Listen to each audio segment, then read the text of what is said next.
petit agneau. Frères et sœurs, à la messe, nous entendons, à chaque messe, voici l'agneau de Dieu qui enlève le péché du monde. Jésus est comparé à un agneau. Mais pourquoi? Nous fêtons ce dimanche la fête du corps et du sang du Seigneur. Et à chaque messe, on présente ce corps et ce sang, et on dit, c'est l'agneau de Dieu. Mais qu'est-ce à dire?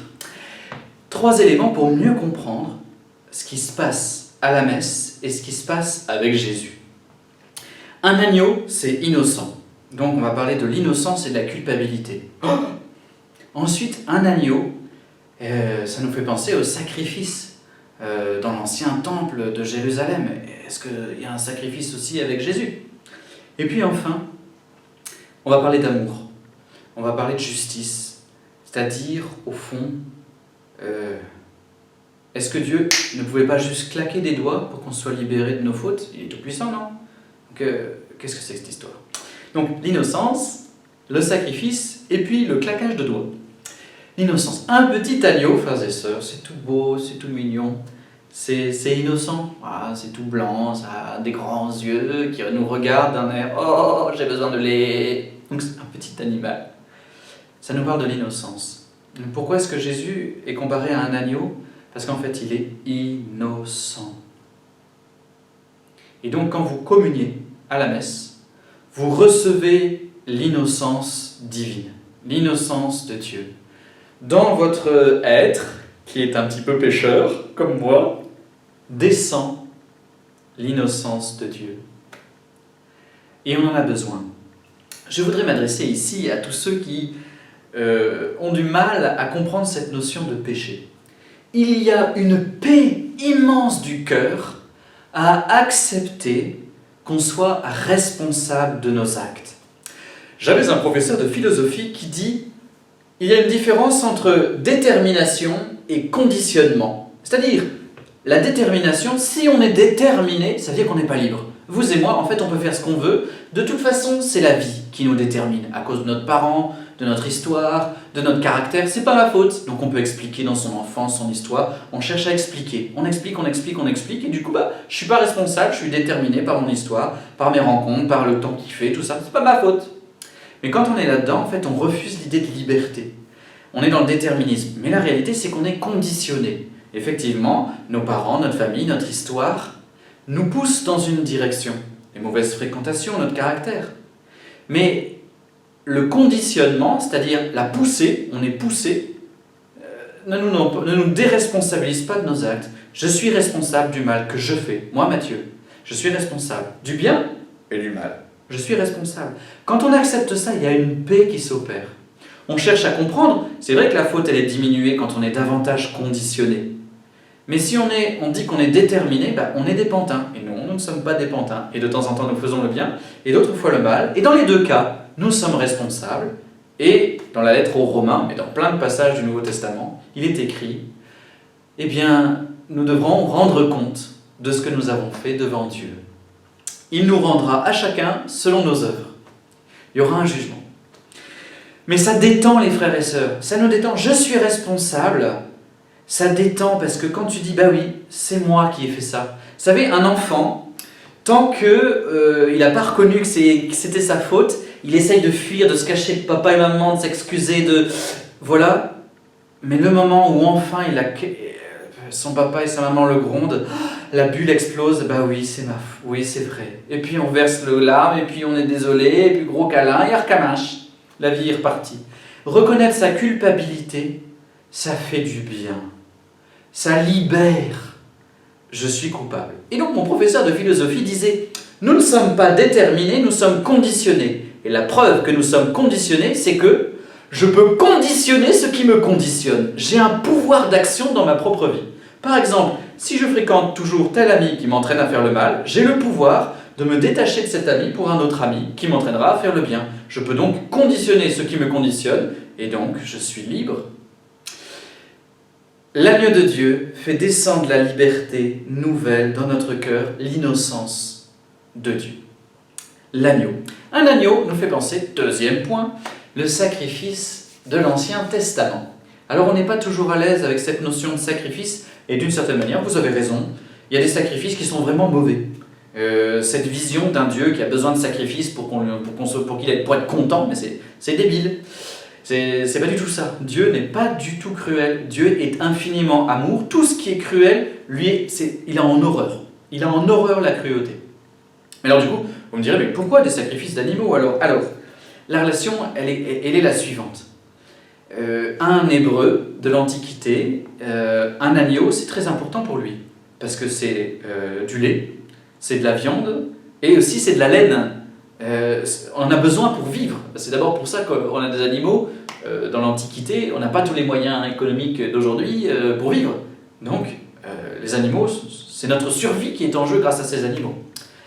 Donc, lorsque on va au temple de Jérusalem offrir un animal à Dieu, c'est une manière de dire « Mon Dieu, je t'offre ça parce que je sais que j'ai encore plus besoin de ton pardon, de ton amour, de ton soutien, de ta sécurité. J'ai encore plus besoin des nourritures célestes que de cette nourriture terrestre. Je m'appuie sur toi et pas sur le matériel.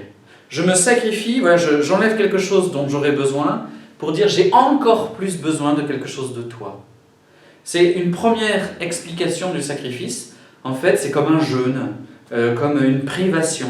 J'ai plus besoin de toi, mon Dieu, et de ta puissance que de m'appuyer sur les réalités terrestres. Je sacrifie quelque chose de ma vie pour faire de la place. Et donc, en fait, le sacrifice, c'est pas pour Dieu, c'est pour nous. Si on a le cœur rempli de choses terrestres, le céleste, le divin, le spirituel, il n'y aura pas de place. Dans une société très matérialiste où on est bombardé de publicité, il y a moins de place pour la religion ou le spirituel, parce qu'on est axé sur le matériel. Troisième élément, l'agneau de Dieu qui enlève le péché du monde. Dieu, s'il avait voulu, aurait pu claquer des doigts et nous libérer de toutes nos fautes. Il est Dieu, donc il est tout puissant et tout amour. Alléluia, il n'a pas besoin de nous pour nous sauver. Mais il a voulu nous respecter. Pourquoi ?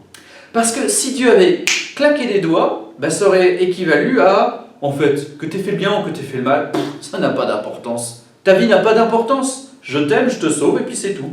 Ta vie n'a pas d'importance. Ta liberté, je m'assois dessus, je te sauve. Je te sauve. C'est complètement irrespectueux. Dieu ne nous dit pas cela. Il nous respecte, il respecte notre liberté. Il dit non, non, ta liberté, elle a un prix. Et elle a des conséquences graves, des conséquences de péché. Et ça provoque une violence dans le monde. Cette violence, je ne la cache pas. Je viens, au contraire, la prendre sur moi. La violence de notre cœur, elle est réelle. Eh bien, je ne fais pas comme si elle n'avait pas eu lieu. Je viens la recevoir et l'assumer pour t'en libérer. Ça coûte très cher à Dieu de nous sauver. Ça coûte son Fils, ça coûte lui-même. Il s'offre lui-même en sacrifice de réparation pour nos péchés. Tout ça, ce n'est pas des termes que j'invente, ça court dans tout le Nouveau Testament et c'est préparé dans l'Ancien. Le mal a un prix, a des conséquences graves.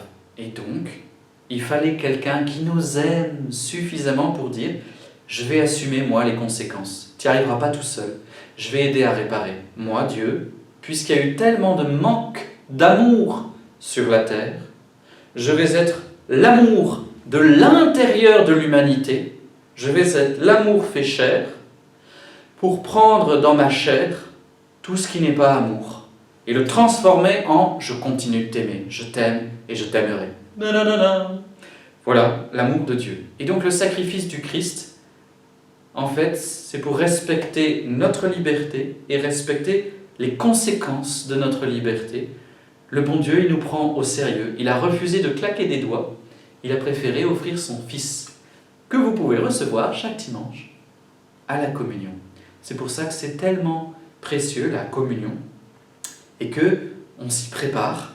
On demande d'abord pardon à Dieu de nos fautes graves, et avant on a un acte d'adoration, soit on s'incline, soit on se met à genoux, mais il faut avoir cet acte d'adoration. Saint Paul qui dit « Malheur à ceux qui ne discernent pas le corps ». Donc il faut d'abord reconnaître que c'est Jésus, et ensuite on ouvre la bouche, on ouvre les mains, on reçoit Dieu en nous, et quand on l'a reçu, il faut lui dire notre foi. Mon Dieu, je t'aime et je t'adore, Seigneur mon Sauveur, viens dans ma vie, toi l'innocence, répands ton innocence dans ma vie, fais-moi aimer plus parce que j'ai bien du mal à aimer. J'aime un peu mais pas beaucoup, viens, viens, viens Jésus, brûle en moi. Le temps de prière après la communion est fort important. C'est une manière de respecter l'agneau de Dieu qui a livré sa vie en sacrifice pour nous. Et du coup, je vous pose donc 2 questions, frères et sœurs. Vous, de quelle manière vous recevez le corps du Christ le dimanche? Est-ce que c'est une habitude ou est-ce que, au contraire, chaque fois, vous vous y préparez et ensuite vous remerciez? Première question, comment vous recevez le corps du Christ? Et deuxième question, puisque Jésus s'offre en sacrifice pour vous, quel sacrifice vous pourriez faire pour lui? À quoi vous pourriez renoncer de matériel, de trop terrestre, pour laisser plus de place à son amour? Bonne fête du corps et du sang du Seigneur, le sacrifice d'amour, l'agneau de Dieu.